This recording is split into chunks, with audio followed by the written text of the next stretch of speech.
po, hayaan lang nating kumulo ang ating chicken at palambutin para sa ating chicken macaroni. At pag malambot na po siya, palamigin natin siya at saka natin siya himay-himayin. Ayan. Tapos, ikman po yung para sa ating pasta water. Yung pagpapalambutan natin ng pasta para sa ating macaroni pasta. Iba po yung pasta na nabili ko kasi wala naman. Any pasta naman kinakain ko. Ayan. Pakuluin lang natin siya, saka natin ilagay yung pasta noodles. Ito na available sa bilihan namin. So, it's okay sa akin. It's fine. Itong pasta na to, ayan. Huwag po natin kalimutang haluin siya in the same time. In every 2 minutes. Kasi para hindi siya dumikit sa kaldero. Ayan. Okay naman siya. Mayroong dumikit. Ayan, and then yung chicken, ayan na. Pwede ko rin na siyang lagyan ng salt. Malapit na siyang lumambot.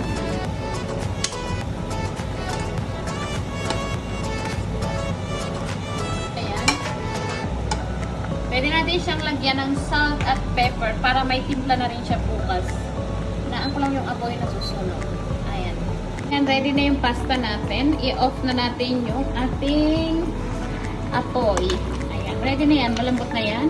Salain lang natin siya at palamigin. Bukas ko pa siya ipipix. Para bukas ay imi-mix-mix na lang natin. Ayan. Alamig na yan. Lagay lang natin dito sa ano na to. Tapos bukas natin siya i-mix. Ito po yung carrot, anuhin lang natin. Ito po yung ilalahok natin sa ating macaroni salad. Yung carrots, lutuin lang natin siya ng 1 to 2 minutes. At saka itong celery. Konti lang. And then we're going to start to mix all the ingredients we prepare. Ito po yung ating mga gagamitin sa ating chicken macaroni. Ito po ay pinalambot na chicken, tapos inano na po natin siya, ni-ready na natin siya, hinimay-himay. Ito lang po yung cheese na available ko, kinayat ko lang siya. Ito po ay yung para sa toast na cheese. And then I have celery at carrots, pinalambot ko lang siya in 1 to 2 minutes. Ito po yung pasta, malamig na rin siya, ready. Napakuluan na rin natin yan. Pasas, sibuyas, pineapple, salt and pepper, and the mayonnaise. Hindi po ako naglalagay ng condensed milk sa chicken macaroni ko. Ayoko po ng may condensed milk. Kaya mayonnaise lang. Okay, let's start! Ayan, ito po yung ating mixing bowl. Nalagay na natin yung pasta. Mag-start na tayo ng ating combining.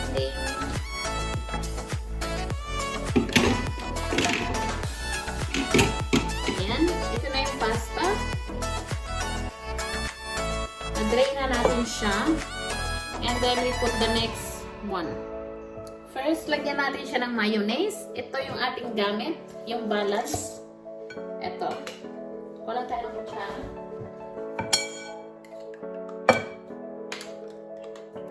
I think I will use this all.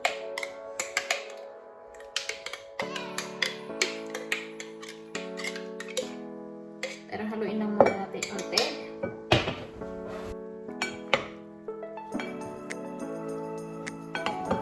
Mix.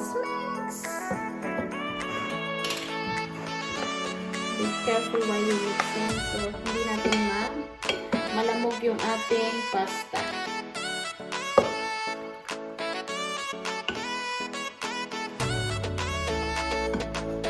Kaya hindi rin po natin dapat siya overcook masyado para hindi rin siya malamog.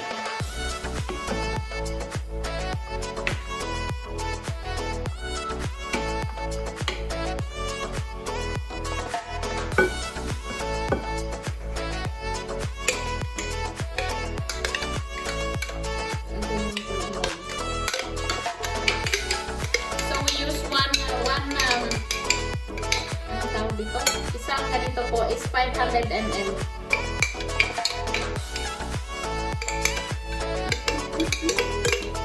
Idin lang natin.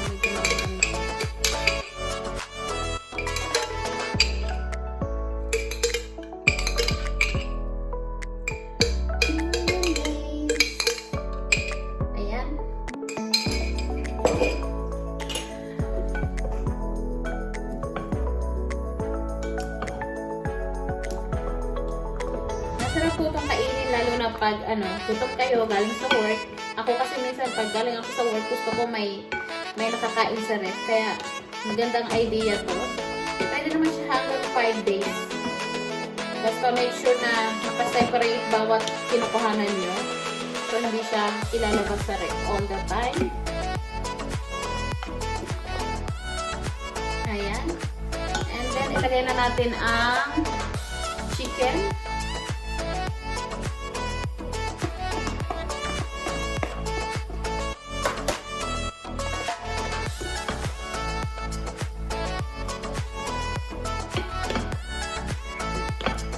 Lagyan na natin siya ng konting salt.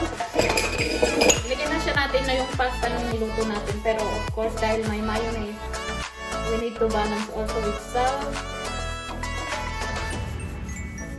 Konti muna. A little bit of pepper.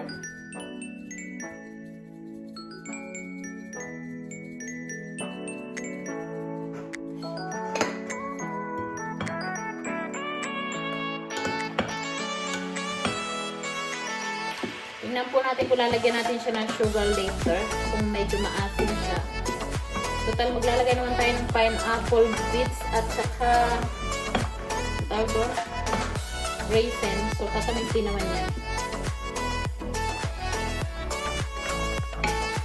Hirap i-mix. Paano yan? I-mix ko lang siya ng maayos.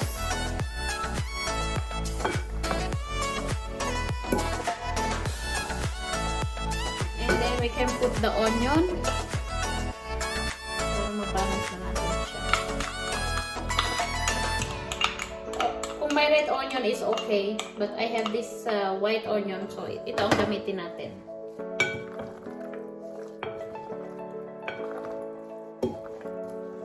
Lagyan na rin natin tong carrots at celery. May tubig.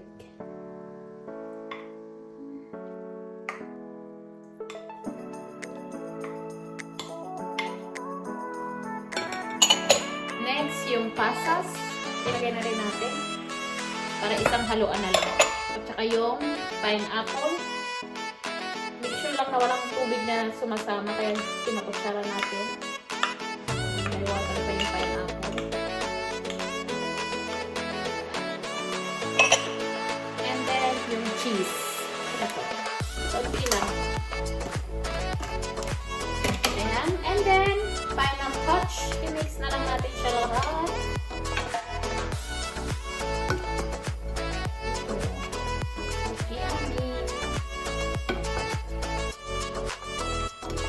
By the way, it's only me gonna eat this. I can eat this in 3 days. Because I'm home 2 days, so I can eat it every day. And then when I come home.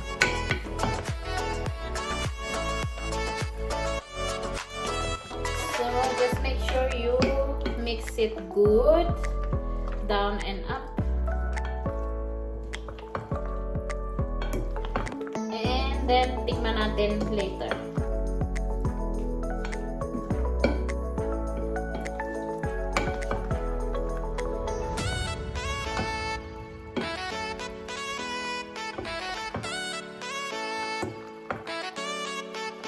Wala akong kutsara. Taste it.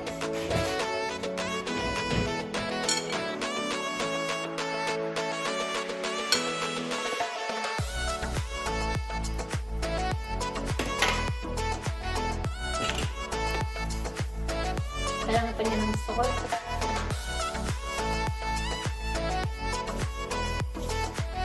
Pepper.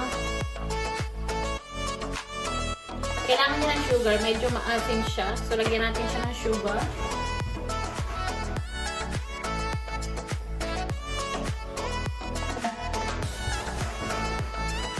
Pang-balance sa ating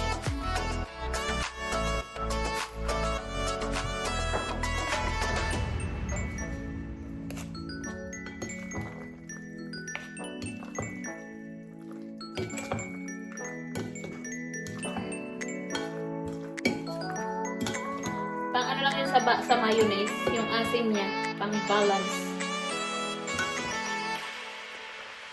Then mix.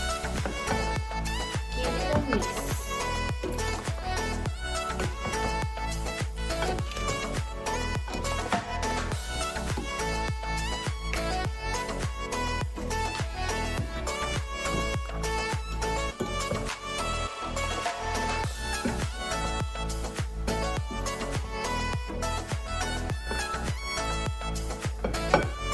Mahuli natin.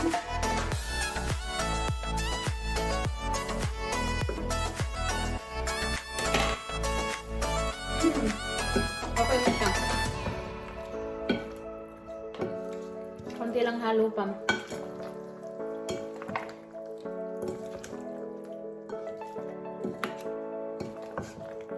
Perfect na siya. Ito na yung lasa na gusto ko. Hindi siya masyadong matamis. Konti lang yung inano natin sugar. Ayan na. Ito na po yung ating finished product. Chicken macaroni salad. Ano to po to eh? Kinakain to sa mga fiesta. Parang appetizer ba? Ayan. That it is. Ito na po ang ating chicken macaroni salad. Tapos na.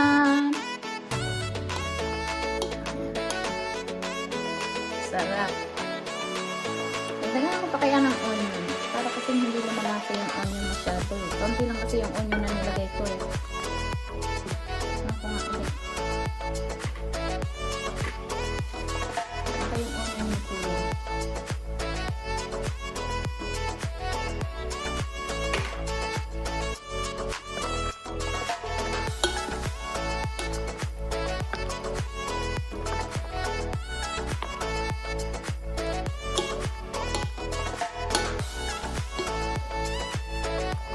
I think it's fine. Now I will divide it in the, what do you call it? Sa mga Tupperware. I-divide ko siya sa mga Tupperware. And then para pag kumakain ako, hindi siya masira agad. So it's portion by portion.